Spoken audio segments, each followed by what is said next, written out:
better not. Maybe not, yeah.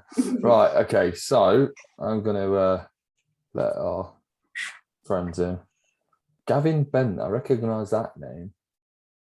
Not sure where I recognise it from. Well, he's my marketing bloke, so that's probably where. Marketing bloke, I like that.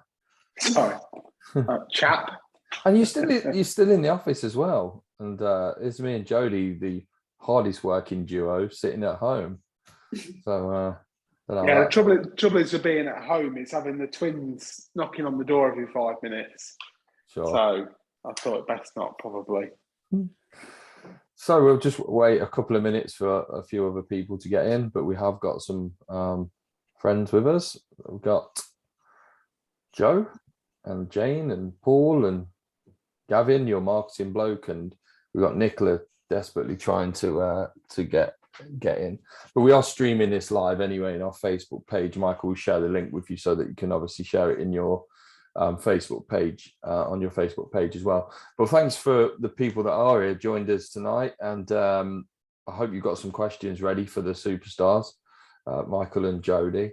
And we wanted to, it's been 2 weeks, as you know, since we did the finish the Gardeners World live. Actually 2 weeks to the day. It was a last frantic push to finish. So we wanted to kind of relive that pain, I guess, one more time and share it with you. But we did during the weekend. We obviously had, or the weekend, we had so many people come up, and you actually can't speak to everyone. And sadly, Jodie had COVID. So after all that hard work, she didn't actually even get to be part of the event, which was either very calculated and timed really well. Michael's nodding. Left me to Monty Don, didn't she? Oh yeah. So and for myself, just off Michael's comment there about Monty Don, I'm the Monty Don of this group actually, and I've just turned up here at the end to try and get the accolades. But what we're going to do is run through a bit of a presentation. I've got some slides that Jodie's put together for us. And please, anybody that's watching on Facebook, Jodie, if you could keep your eye on that for me, that would be amazing. When you're talking, I'll obviously do the honours our side. But we can share some pictures of you know how we did the build. And we want some of your questions as well. The guys have given up an hour of their time tonight to answer any questions that you might have unanswered.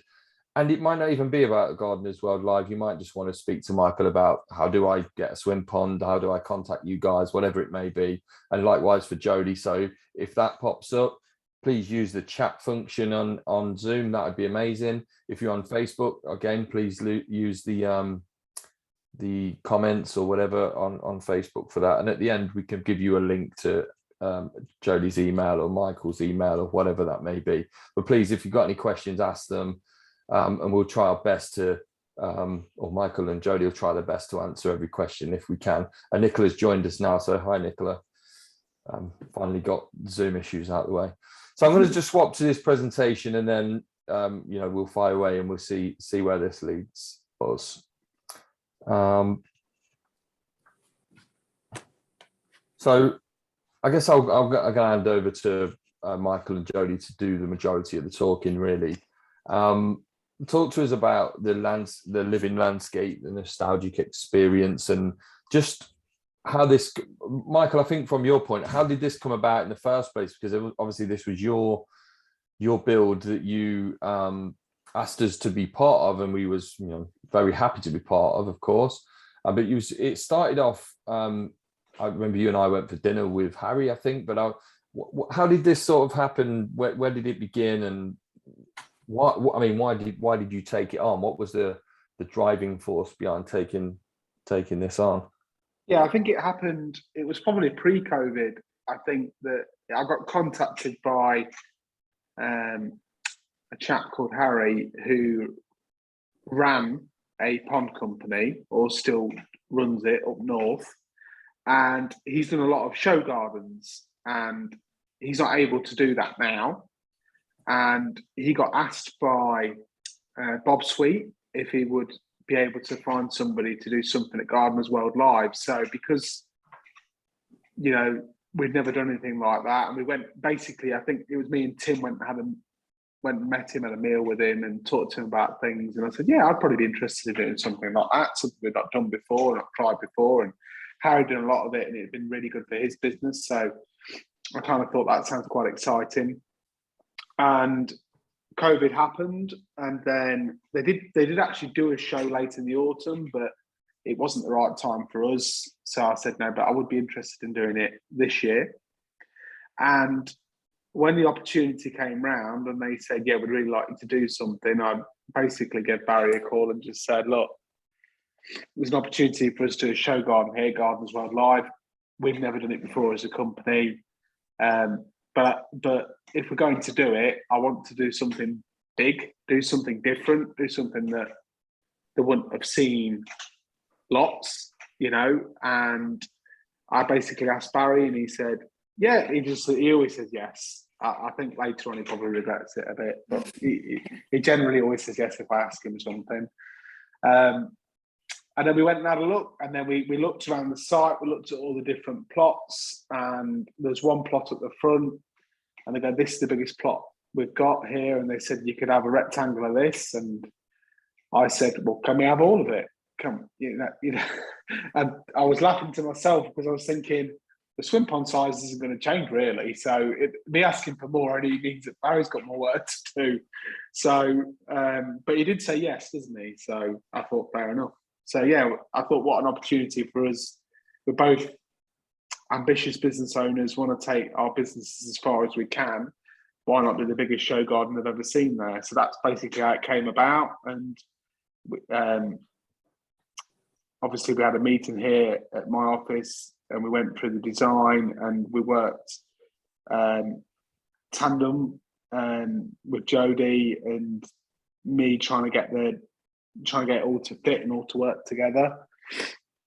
And I think both companies did an absolute super job of creating something that you could put in someone's garden. I think that's a really important thing that both companies wanted to do, is create something that you could put in someone's garden, rather than create something that just wins medals or wins awards and ticks all them boxes. But actually, I think both companies wanted to do something that people could look at and go, that's something I'd like in our garden. So it was a representation of what we actually do as businesses, as well as, showing us the skill and the speed of implementation, I guess, because ShowGarden obviously was a new experience for a number of us. But yeah, that's a really good point that you make there, Michael, that it had to be something that was transferable into a garden. Now, you have to have a big garden, obviously, to fit that in. But obviously, not every swim pond's 15 meters in length, and you can have them in varying lengths. So what's really interesting there is that Jodie's looking at me as if to say, you didn't tell me any of this. So Michael, you just got me in trouble. Thank you. So we got some Jodie deal for it. So we got about it. So Jodie, concept ideas. Obviously, ShowGarden's a passion of yours, and you've been out to Chelsea Flower Show before, and the most passionate person I know about garden design. So when she was brought into it, it was like this was it. This was like a baby of yours, and you wanted to get really, really heavily involved in all of this, alongside all of the other work that you was doing. That I forgot to tell you about this, that me and Michael had. And Michael's right, it was just a flippant yes, and then off we go. But so tell us about the concept. How did that come together? I know you work with Davita and Michael's team as well, but how did that concept? You can tell them about me changing the angle or anything that you want at this stage, obviously. But how did that all your concept come about? What was your thinking behind the design? Well, when Michael and Michael's team had suggested the size of the swim pond and how that was going to sit within the space, it was going to be a huge feature, and all I had in my mind was and the size of the plot. I wanted this to be a destination. I wanted it to feel almost resort-like, because so many people now use their gardens as a respite area. It's somewhere that's very different to their homes, and a holiday place. We're still in the COVID culture where we still want to stay at home and we still want to holiday at home. So that's really what I wanted to create. But also what came to mind with me with water like this, not only can it be used as a swim pond, it is still a pond, and it's natural and it's full of wildlife. So I wanted to sort of tap into that nostalgic element that you had as children, where or those fortunate as children to swing over a lake on a tree, and that's how the swing came about, and hopping over rocks to fish for tadpoles and things like that. So while it was a completely, from our landscape inside, while it was completely contrived and it was structural, Michael's side of the garden was very natural, and I wanted to merge the two just to show people that you can have the best of both in your outdoor spaces, of having somewhere that's completely ornamental that you can use to lounge on, a cabin, but also, we can harmoniously coexist with wildlife and the greater environment.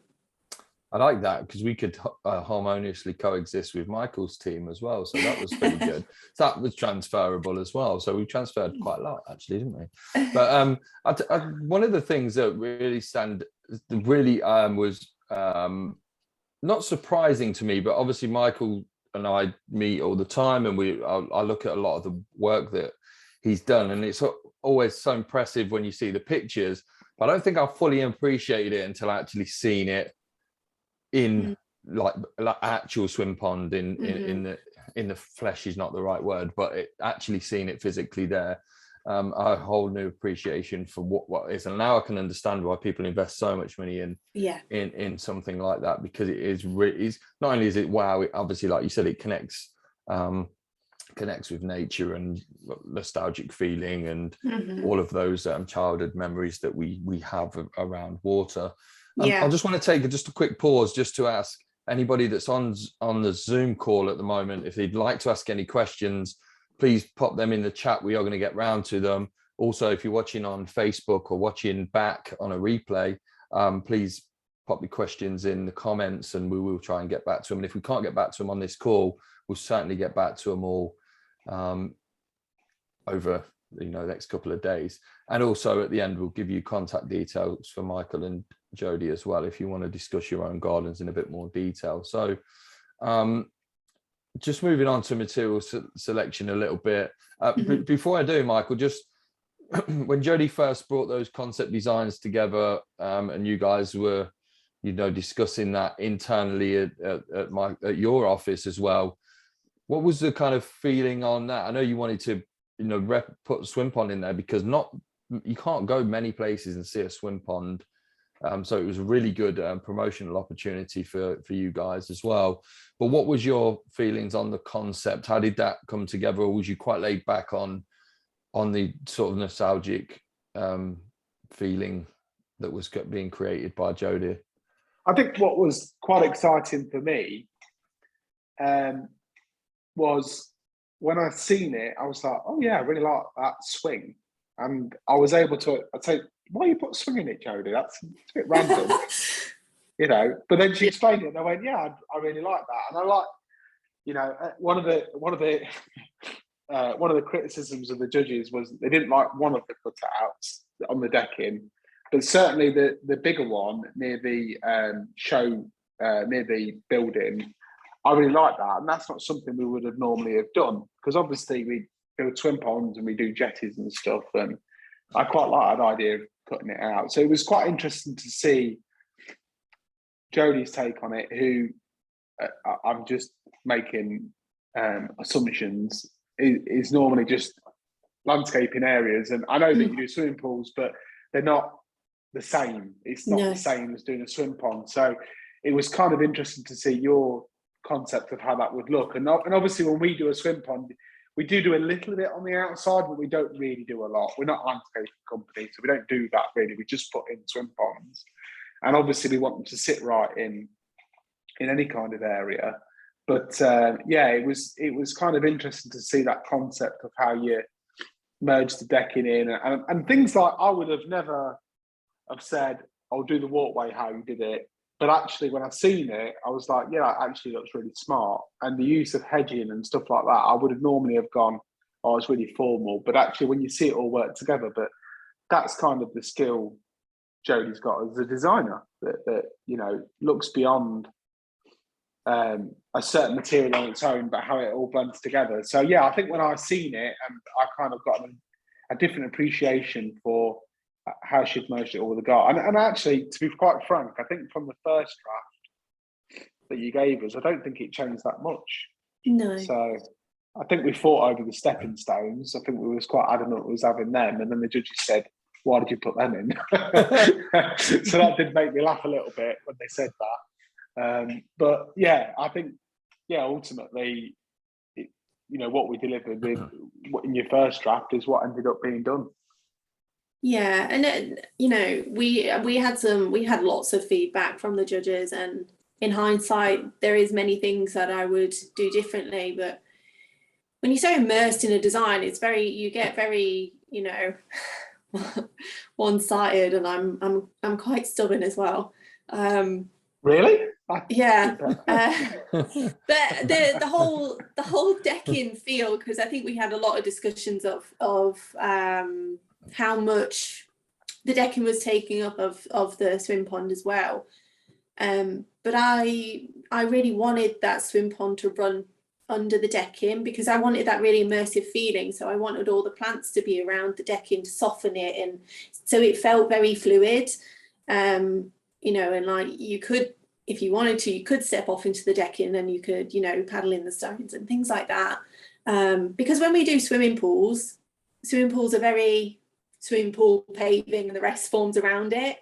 So I quite enjoyed the swim pond of being able to really blend the two really nicely. Yeah, I think if I was putting this in my own garden, I think I would go for a swim pond over a swimming pool. Yeah. You like that, Michael, but I would actually, after seeing what you guys did, I would actually go for that over a swimming pool. You never have to put any chlorine in it. Never have to put any chlorine. Exactly. So obviously the planting was like a popular thing, and the Gardeners World Live is mainly around planting anyway. Yeah. So we had some popular plants that I had to keep asking Michael what they were called, which I'm sure he really enjoyed as well. But I mean, was the people that are on Facebook watching, or on a live stream watching, or on the Zoom, I mean, would you at Gardeners World Live? If you could use the chat again, like, were you there? Which day were you there? Because it looks so different on, as gardens do, but the difference between the really hot day and the wet day was so different. Wouldn't stop Michael's team swimming in it, obviously, but that's what they're paid to do, right, Michael? So planting wise, Jodie, what was the scheme? Firstly, around the landscape, the planting around the landscaping, and then obviously from Michael's perspective on the more aquatic plants, I guess. Sure. So I got so excited that I could finally use a colourful perennial scheme. That's basically all I used, which was one of the judges' feedback. So looking back, I'm a bit annoyed at myself at that, but never mind.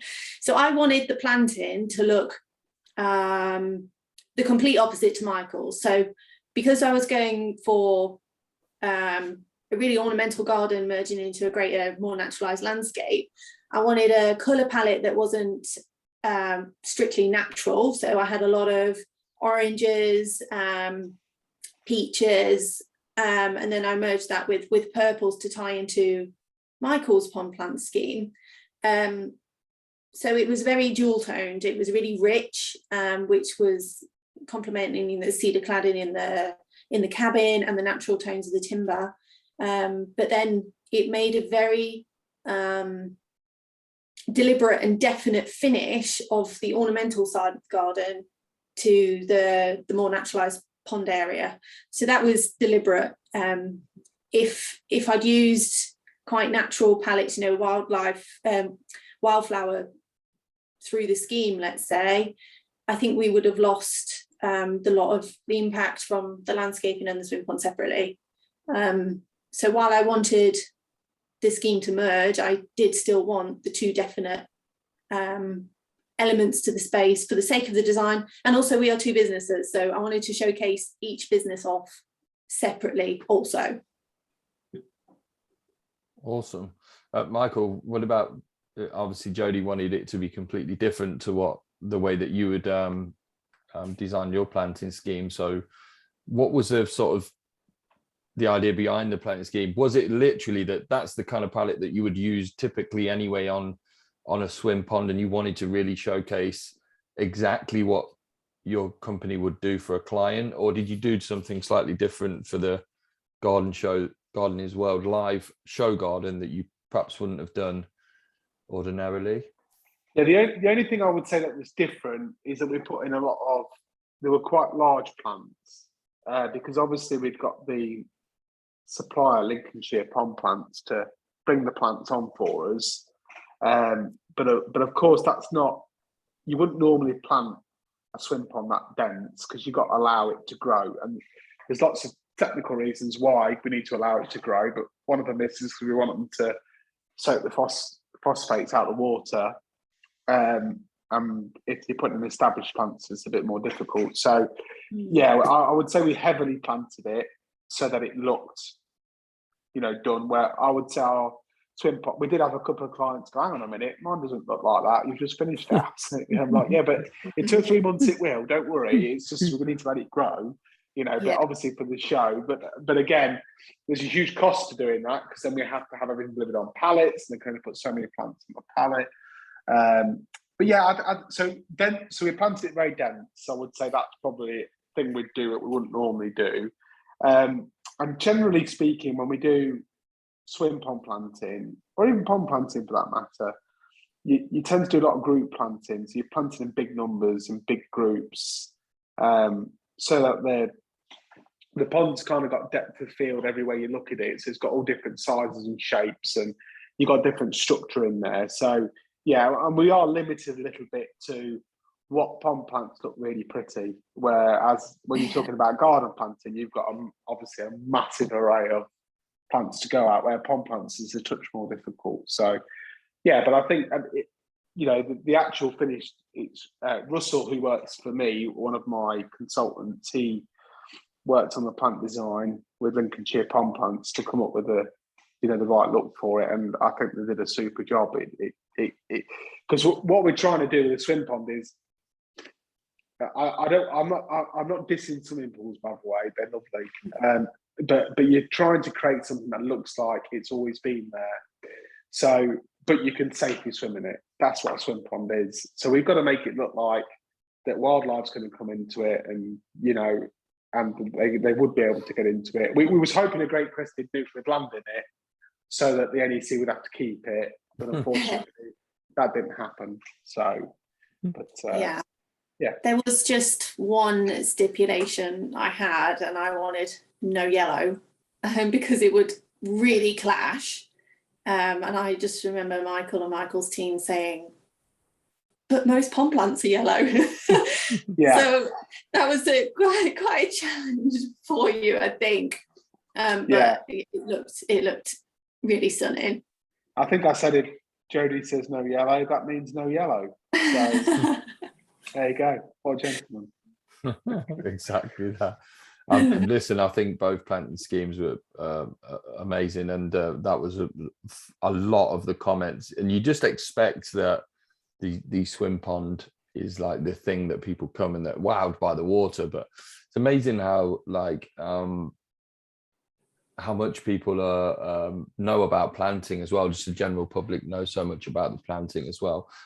That was surprising to me. And also the swing, just going back off that a second, it has to be the most photographed thing of the weekend, people sitting on that swing getting a picture. So that, I mean, I didn't expect that, but I don't know if you guys did as designers. But it was great just to stand back and watch people taking pictures on that swing, because that really did actually just sort of nail what we was trying to do, which was create that feeling, wasn't it? Yeah, I think that actually people were drawn to it. Yeah, I've not spoke to Jodie actually since the show, so I am sorry I've not been able to catch up with you yet, because obviously so much happened in the 4 days, So I will make sure I give you a call at some point this or next week. One of the things I would say that I was really sad about was seeing the general public really interact with the garden, like absolutely love the swing, you know, sitting on all the chairs, just looking at the planting, asking about the planting. And I genuinely felt sadness that you wasn't there to experience that, because I know how hard you worked on it, and it was your baby, not my baby. I mean, the swim pond is my baby, but the project was your baby, and I genuinely felt a bit of sadness for you that you weren't there. And you know, when Monty Don wanted to talk to me or whatever, I was a bit like, well, it's. I think he was disappointed as well. I'll be frank, because I think when I walked up, he was hoping that it would be Jodie and maybe some weird guy called Michael in the background, but he just got me, and I think he was disappointed, to be frank. So, but anyway, I did my best. So that's all I could offer. But yeah, I think you know, I don't know whether I've got that's the question I've got for you, Joe. Did you actually think at any point that that'll be a pit that people take photos of? Because it was amazing how many photos we took at that swing. It was incredible, the amount. Nothing ever crossed my mind of it being a photo point, but on the back of that, there were lots of bits to it that I hoped people would interact with, and really, you know, get. That's why a lot of the staging, you know, yes, we could have done the staging in the cabin better, but a lot of the staging outside the cabin, let's focus on that because we're not interior designers. I wanted people to visualize themselves there. So that's always the key thing that both of us do in design, because of how we design, how we would do our renders, our video walkthroughs. We're always trying to, you know, guide a client as to how they're going to use their space and feel in their space. So when you have like sun lounges or a swing in there, you know, they can use them and they can sit here and think, oh yeah, I would love to sit here on an evening and look over the swim pond as the sun's setting. You know, it's those kind of things that make people want to transform their outdoor spaces, not because it necessarily looks good. That's just a bonus. So yeah, while photo points were never in my mind, the immersive, interactive feeling always was. So yeah, I'm also very sad I didn't get to see that side of it, but I have, you know, seen a lot of footage and a lot of pictures from it. So I do know it was enjoyed. And then obviously that takes us on to timings, really, because obviously you timed COVID perfectly, really, because you waited till you'd finished the ShowGarden and then had your time off with COVID. So we salute you for that. But but timing literally is everything in terms of especially building the ShowGardens together. So construction details and how we was going to plan that and put that together.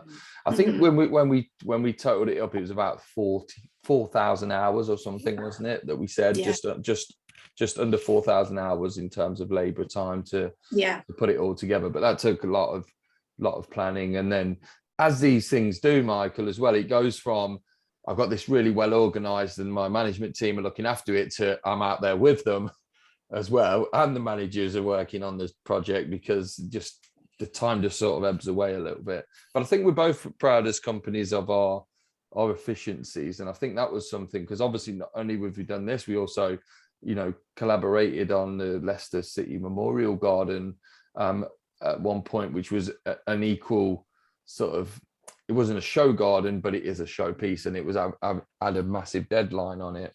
So I think that's one thing that we learned a lot from that project, and obviously brought it into this one. But timings in terms of construction and being efficient are crucial as well, especially as it starts to come together, and people get a little bit impatient with that.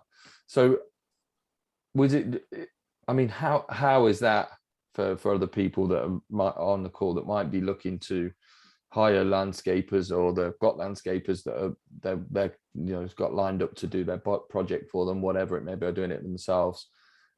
That timing of things, especially with materials and whatever being slightly delayed at the moment, any sort of thoughts on that, or should we skim past that, because that's really your project managers that are going to explain that, because Jodie, you was there from day one, wasn't you? Yeah, I mean, all I really want to say from the point of that is, Michael's team were there every single day for just over 2 weeks. We came in 2 or 3 days from the start because obviously the pond needed to be dug out first.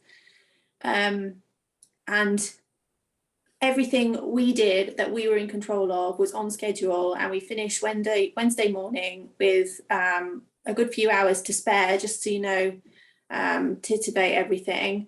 But things that it was interesting to see, the things that we hadn't organised and weren't in our control. It was those that did add a few delays. So I had an issue with my hedging, for example, that we'd organised through the show, and that had delayed us. But because both of our teams are so efficient, that when we have contingencies like that we don't necessarily plan for, we are capable to still get them done and not let it affect our timescales. And we obviously were working longer days because we had a very tight schedule to fit in, and you had to be done by a certain time for judging, which is different to a domestic, because sometimes you have like a day or so to come back to just jet wash or whatever. So yeah, and obviously we're two different teams, so we've both got different timescales, and we both need to get different things done. So to see us, both of our teams, working alongside one another, but also with each other, was great. There's something about those deadlines and the collaborative thing that actually does, when you look around and you see a member of another team, and I probably, like, it's slightly biased because Michael and I work using a very similar management process anyway, because we talk so often. We're both sort of talking about different ways that we can be more efficient. So we're kind of working on similar wavelengths in terms of how we organize projects. But when you turn around and you've got that collaboration, and you're both working towards the same, the common goal, if you like, and you see somebody just pick the shovel up, to use that as a term, but someone picks the shovel up that's yours, and you look over and that's the plants that you was going to do, and somebody's doing them for you. That's what I found really, really great with the teams working together as well, that there was just pulling. It wasn't like that's our job and that's your job. It was a collective thing, and we just worked together to make it happen. And that was really a special thing. So we ain't even got into the build yet, everybody. No. But we'll go skim through some of these bits. So the beginning bit, Michael, I guess this gives you a bit of an opportunity really just to talk through swim ponds. I don't know if anybody's wants to have any more detailed sort of information on swim ponds, but particularly your company then, Michael, how did you line, and what's the process for this stage of your pond? Obviously you've got the block work in the ground. Yeah, I think probably one of the things that it's difficult to appreciate is how much work goes in underground to obviously create the project. So a lot of the work was done before the liner even went in. In fact, actually, I normally say the liner onwards, 75% of it's done once the liner's in. And on any project, once the liner's in, the rest of the project will definitely run time. It's the bit beforehand, which is always the difficult bit to predict. So yeah, we went with we do swim ponds a couple of different ways. So we do them like this, where we do block work and we do a very clean swim lane.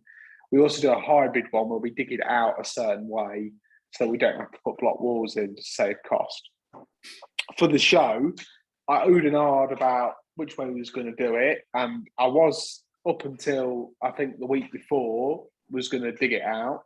We wasn't going to block work it, and at the last minute I said, yeah, the trouble is, if that costs us a certain colour of medal, Jodie will never forgive me.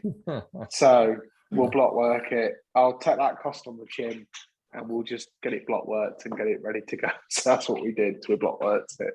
And yeah, and once, obviously there's a lot of pipe work here you can't see. There's a lot of stuff that happens with the filter, which was over in the corner, so you can't see it in them photos. And then yeah, it's underlaying, liner in, and then the dressing. And even when you see it dressed, and you'll probably look at it and go, oh, take a day, wouldn't it? And you think, oh, I wish it took a day. You know, it takes so long to dress a pond correctly and get everything in the right place and get it planted correctly and, you know, get it looking how it needs to look. And I suppose that's where you build, you know, I had someone who we're currently working with actually came and seen the pond. So we're in a design process for them at the moment. And they came and looked at it and they were like, wow, I didn't expect it to be this good. And, you know, I think it's very likely they're going to get a build done by us soon. And one of the things I said to them is, you can really appreciate the value when you see it, but it's so difficult when you just see it from a drawing. So, and then even if you're involved in the build, will genuinely see how much work goes into it. But the irony is there that you actually do need the design to visualize it to then sort of build from it. So yeah, of course, yeah. But I mean, without that, you know, without that design, without that layout of how it's going to look, it's impossible to price it. I mean, I'm a real stickler for it, and I'm like, no, we have to have a clear design because I want it to look exactly like the design, so that we're both signed off on what the end product's going to look like. So that's so important to get that vision. That's what, like that. Obviously, like Barry said, we work very similarly, but that's what really surprised me when I saw those stones going in the swim pond, was how even bloody precise those stones went in compared to the design. It was like, yeah, you know, the boulders were right where they were in the design, little pebbles were right where they were in the design. Even I was asking questions. I was like, well, what's this pipe do? What's that filter do? Because just actually seeing it, I was like, I had no idea that this all went into a swim pond. I literally thought it was just water and that was it. Michael, I've got a question from Nicola Evans. She just would like to know a little bit more about the digging method if you don't use blocks. The question is, can you say a bit more about your digging method if you don't use blocks, please? Yes. So what we do is I call it a hybrid dig out. And someone said, you mean you just dig it out like a normal pond? I'm like, yeah, okay, that is kind of how we do it. So yeah, so basically, if this one, you've got to have retaining walls in, right? Because we've got straight fall of ground. So if we didn't put retaining walls in, what will happen is the ground will just collapse in on itself. And of course, that's not an ideal scenario when you're going for your morning swim. So that's why we have to put retaining walls in. But to do it, what you can do is dig out. So what we do is we'd kind of come up 300 mil, go out 300 mil, come up 300 mil, go out 300 mil, and you build it like steps. And the best way to describe it is if you go along the motorway and you look at the, sometimes where the motorway's been dug out, you'll see the ground sometimes stepped, and that's kind of what it is. It's to stop the use of using retaining walls. And that's how ponds are normally done, right? We dig the pond out and we step them in. And the reason we step them in is you can't do steep sides because it'll collapse. So that's what we do in a hybrid pond, basically, is we just do that. And it just means that we don't have to do the block work. Obviously, it changes things slightly because you have a bigger water surface area. Your marginals are a bit smaller because obviously if we block work it, we can do the marginal however big we want. But what we find is obviously it drops cost quite a bit because the groundworks is so much easier to do. It's just dig out and then we're building the project. So yeah, and the look's different. I mean, we completed one recently down in London, and to me, it's my favourite one we've ever done, and that hasn't got any walls in it. So it's not always the way that we do them. It's just sometimes they fit. Like the walled ones fit certain gardens, and I just believe that doing without the walls fits other gardens better. So it looks more natural because as soon as you put that block. When I first started doing swim ponds, I actually didn't do the square rectangle ones, and because I was quite adamant that why are we trying to make it look like a swimming pool? It's meant to be a swim pond, so why are we trying to make it look like a swimming pool? I really was adamant that we wouldn't do them that way, but now we do them that way quite a lot. But they don't look like swimming pools, as you can see. The Gardeners Wildlife one didn't look like a swimming pool, so it looks very natural. But yeah, so sorry if I went on a bit too much there, Barry. No, I hope that answers your question, Nicola. And obviously, if you'd like to speak to Michael or one of his team a little bit more, then please say so, and we'll get the email, or Michael will add his email into the chat or something for anyone to speak to him. So just we're going to get to those pictures in a second, which is great. So structural wise, obviously the decking going in, this was kind of pre-built in our office, not in our office, in our unit, and taken out and put together a bit like Meccano or whatever, if you're old enough to remember Meccano. But it was kind of put together a little bit like that. How quickly did that come together, Jodie? I can't remember. What they did, putting the decking frames in? Yeah, quite quickly. Quick, wasn't it? Quite quickly, and they needed to go in quite quickly because I needed to get plants in the ground as well. So there was a little bit of balancing on them for a few days, but the back jetties went in quite quick. So the cabin was coming early on in the build, and that needed to be perfectly flat because we had bifolds, so they needed to be flat. For the bifolds to work. That's also the thing, isn't it, with building a ShowGarden the way that we did. It was built for massive footfall because it was the biggest one that they'd had, and we knew that there was going to be thousands of people crossing it, so there was no margin for error either. Which, like you say, with a residential build, you sometimes get a chance to come back the next day. It's not quite level, you can tweak that, but you didn't get that opportunity here. So but I want to move into, go on. Sorry, and for the time scale that we had to build it, it was a temporary garden, but it was built permanently, so because like you say, because the footfall. Exactly, and then obviously it started to progress. The deck boards go down, and the timbers go around for the rope edgings that we was putting in. And you started to put your plants in here and started to get excited, but at the same time annoyed because people are treading on them and stuff. So it looks like it was a bit wet at that point as well. So what stuff have you got in here in the borders here? We've got Hornbeam Hedge that secures the boundary of the borders, and then we've got foxgloves, persicaria, geraniums, geums, lazula. Lots of naturalizing grasses and perennials, such as foxgloves and things like that. But just lots of lovely colour. It doesn't look very colourful here. Once I got it in and settled and dressed and watered, it flushed lovely. Had lots of sunshine and lots of water. So it just became even better as the days went on. Awesome. And the days went on, and the days went on and on. And the pond was filled, and then it was empty, and then it was filled, and then it was empty. And Michael's high standards were getting in the way, and we're going, Michael, it's fine. And he's like, no, it's not. It's getting emptied. But we'll see that in a second. We've got a really cool video at the end here where we show you the full time lapse, which is great. We'll show you that over a minute and a bit, which is cool. And this is, day 10, and you're almost like, oh, we've not got enough time to get this finished. We're going to struggle.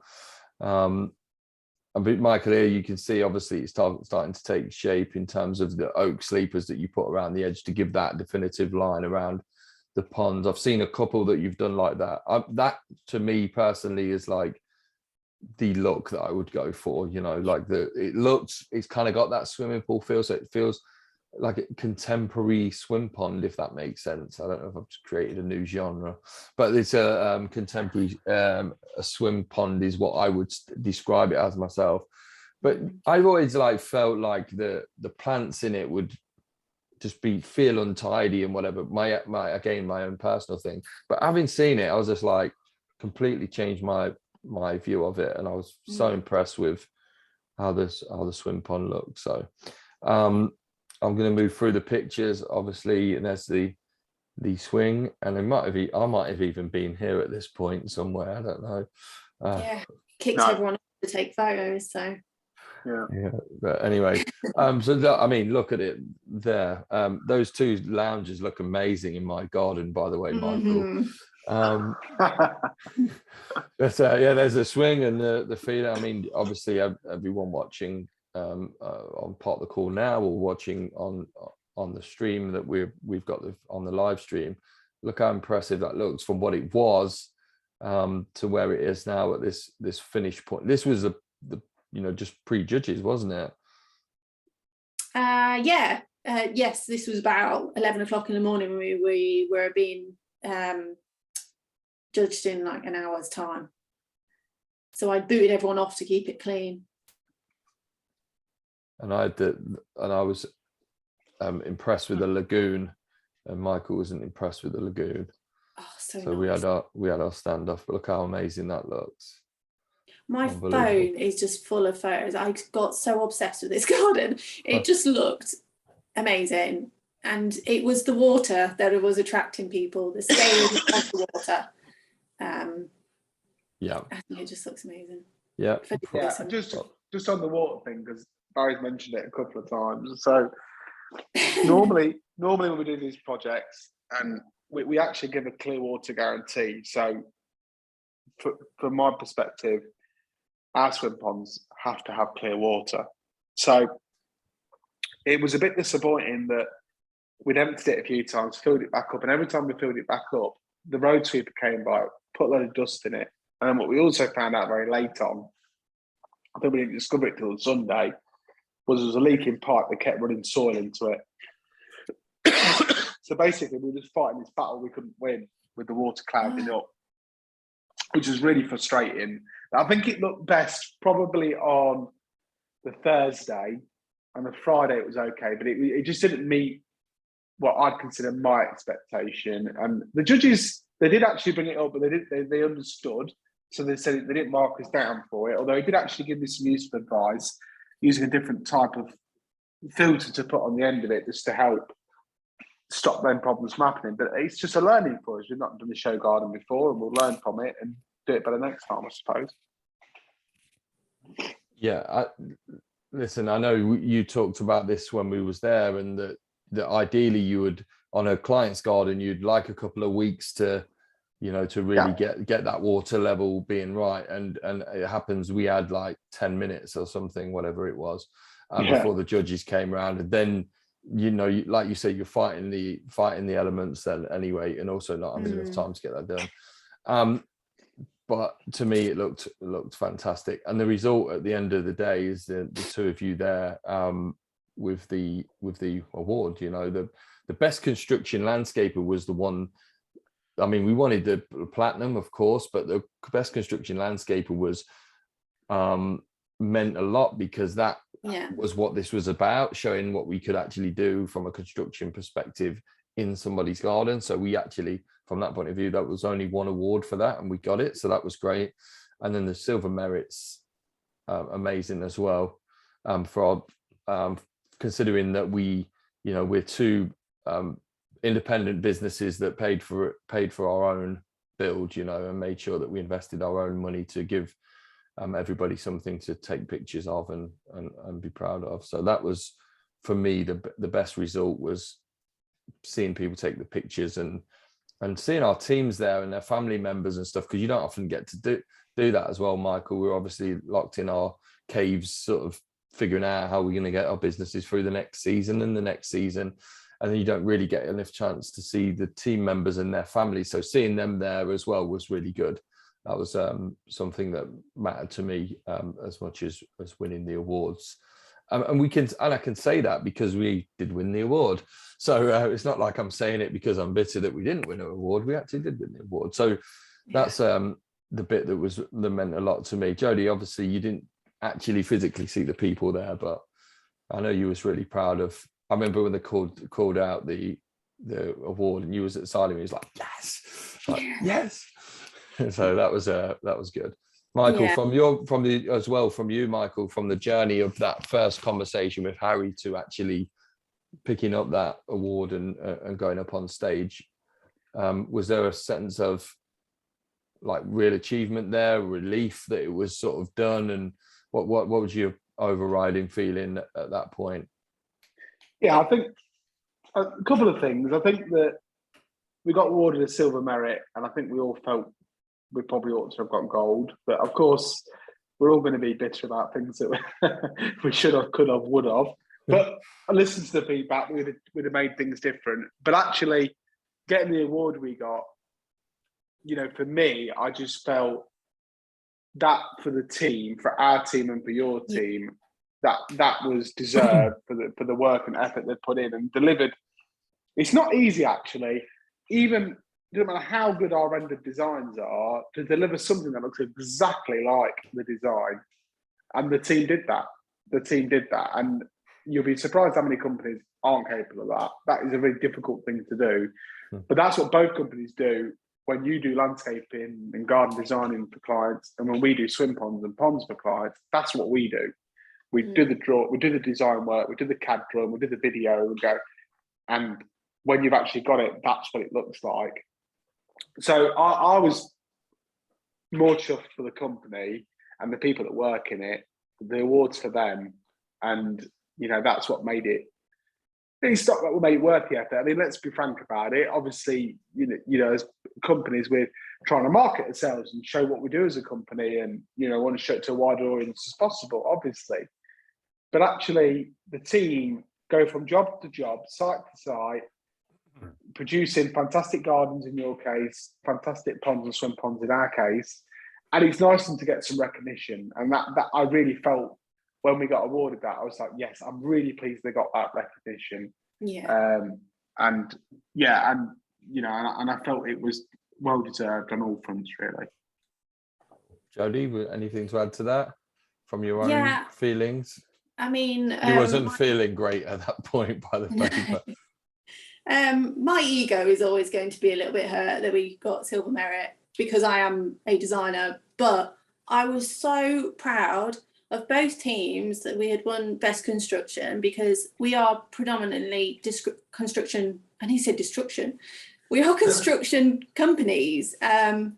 And it was like Michael said, you know, we build domestic gardens, and while we get lovely testimonials, you know, this is an accolade from really high up people in the landscaping industry, and that says an awful lot.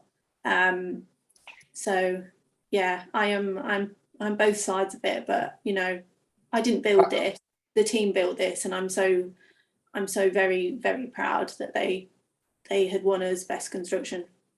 And I suppose, Barry, as well, with both companies, we're both a little bit disruptive in the marketplace, the way that we both do things as a company. Yeah. Like the fact that we don't, you know, that we both have a design fee, we both charge a design fee, and we won't go out and, you know, just see a client and on a whim. You know, it's they invest in us, you know, we invest in them kind of approach. And that is very different to the marketplace.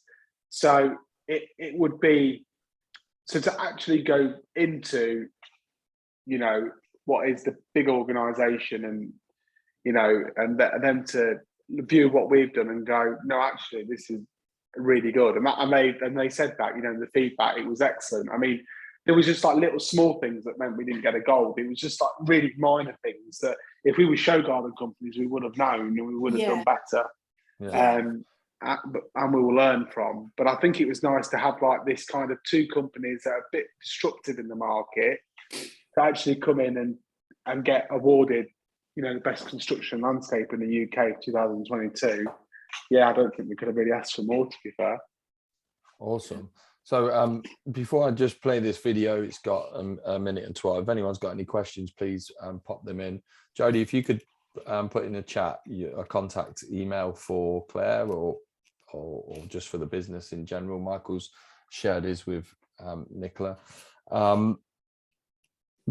Gavin asked early on, and I was waiting for the right time to ask the question, and he asked the question in the chat, and I'll go there to. And he just said to both designers, if you could change one thing, or what one thing would you do different next time? You know, really briefly, what would you do different next time? I mean, what you've just said then about not quite, you know, doing enough to get the gold, or, you know, I know a lot of people felt that we should have got the gold just because of the soundness of the construction, and the ambitiousness of taking on a project that size with our own, you know, money, basically. What would you do differently? What one thing would you do differently next time? Jodie, from your side as a designer?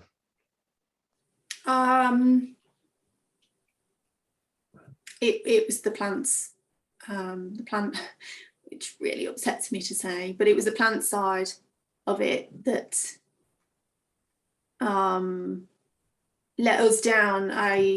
We used mostly all perennials, and there wasn't sort of that natural height of canopy and understory kind of planting. They said it was very what's the word? It was just very one level.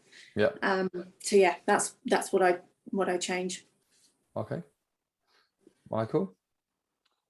I put a sand filter on it to make sure the water was clear. Yeah. That's literally the only thing I would do different. So Awesome. So I'm going to play this video and then we'll finish off.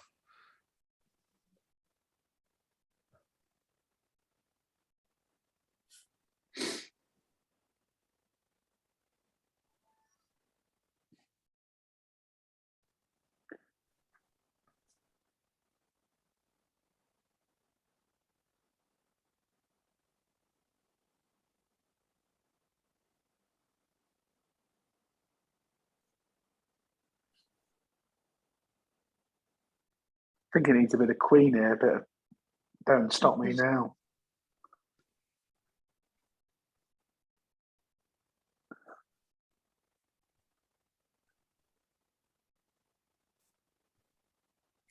Yeah, day 10 is when it all started to feel like a garden. The water level going up and down. Yeah, oh, I love that. That's amazing.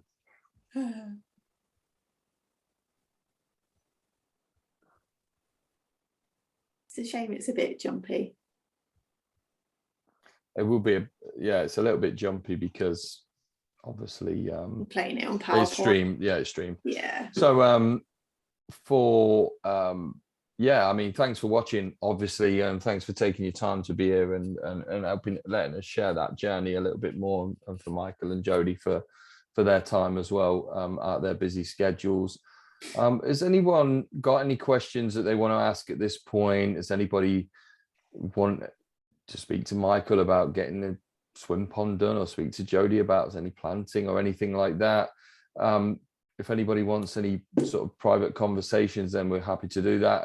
I don't know if anybody was at the event that's watching on the stream or watching now, but we both companies had an offer on our design packages, and that's still, I think the offer ends tomorrow, so that's something that anyone can take that up if they want to do that.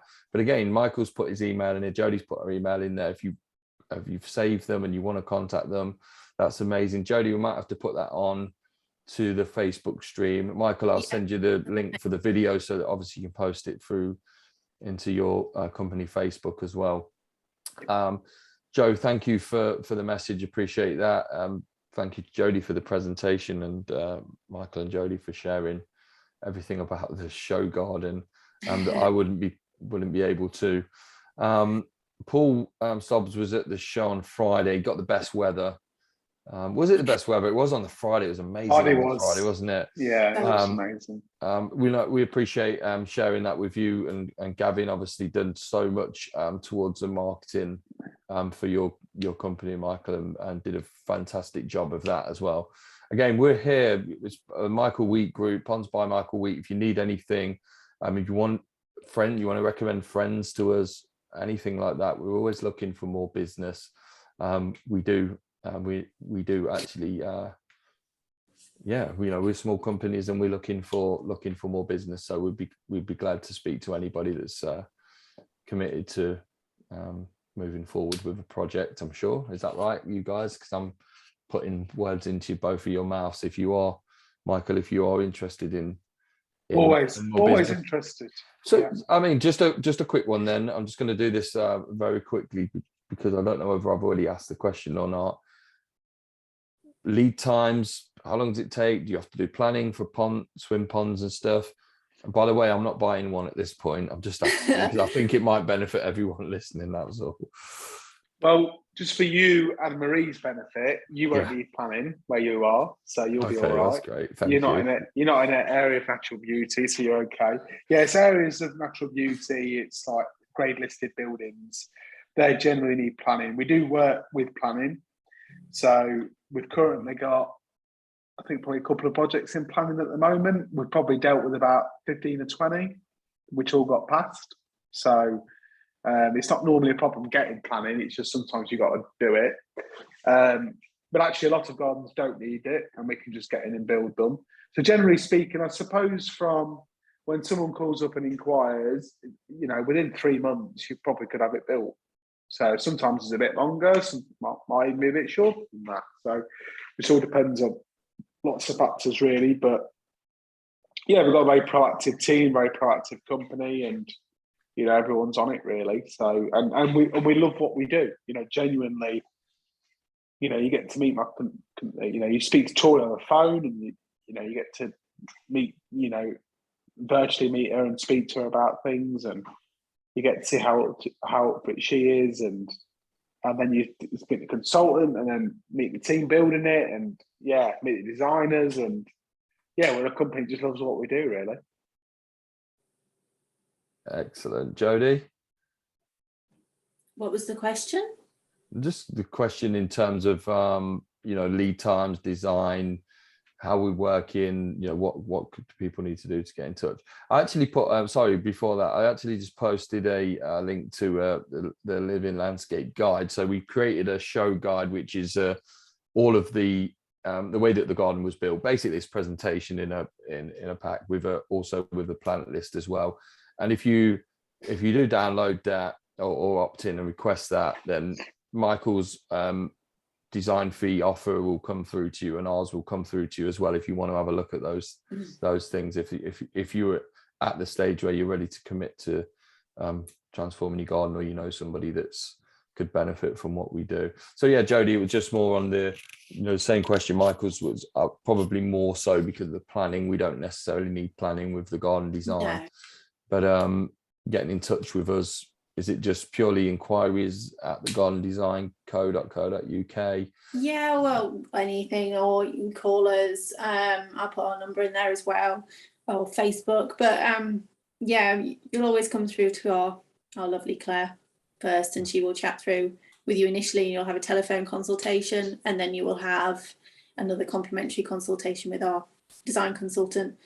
Usually on average it's about 60 days from consultation to you actually coming into our design studio and seeing the realised design, and then obviously build timescale vary depending on what you've got and the size of your garden. So but the process is usually very quick. I know we've got a lot of varied landscaping, size landscaping projects at the moment, and we've got quite a lot of work booked in ahead of us. I know, Michael, we were speaking earlier, and you have actually got a couple of slots left in the summer this year. Yeah. Based on obviously you didn't take so much on because you had the Gardeners World Live, but you've got 1 or 2 slots still this year if anybody's interested. Not necessarily on the call right now, but people that might be listening back as well. Cool. Yeah. I pretty much said what you would say, but I know that you mentioned it earlier. It's just sometimes when you're chatting on these calls, you just forget to say the things that are really important, and afterwards you go, oh, why didn't I say that? So again, thank you everybody for your time. I really appreciate you coming on board. If you download the Living Landscape guide, if you wasn't at the show, that'd be great. It'll give you a lot of what we've covered today anyway. We've both got YouTube channels. We've both got, if you opt in, we can receive emails from Michael that his company offer a couple of emails a week with advice. Likewise, we do with the landscaping. If you want to speak to Michael about swim pond and landscaping, he'll come to us and he'll ask us to do landscaping. Likewise, if you'd rather speak to Jodie, and who wouldn't rather speak to Jodie than Michael, then and you want a swim pond as part of your landscaping, then obviously we will collectively work together, as we've demonstrated with Gardeners World Live. But again, thank you for your time on this Wednesday evening. Thanks to Jodie, thanks to Michael. and hopefully we'll see you in a garden near you soon. Thank you. Take care, everyone. Bye. Bye. Thank you. Bye bye.